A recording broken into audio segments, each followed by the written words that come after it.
Bala ka na dito, ha? Medyo, e-score lang. Ang daddy mo, ha? Okay. Sige, dito lang ako, Dad. Oh, let's go. Enjoy! Bye!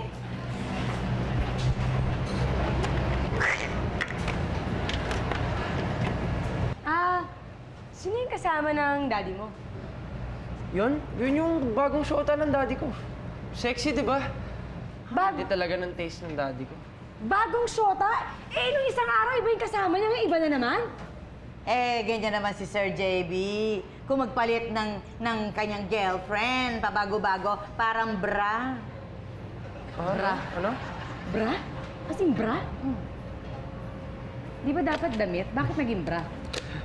Gusto ko bra. Ikaw Mga ba? tsokolate. Papayat-payat ka rin ba ng bra? Ng girlfriend, ibig ko sabihin. Ako? Oo. Hindi, no? Hindi ako tulad ng daddy ko. Pag magka-girlfriend ako, tingin ko, stick to one lang ako, tsaka sa kanya lang lahat ng attention ko.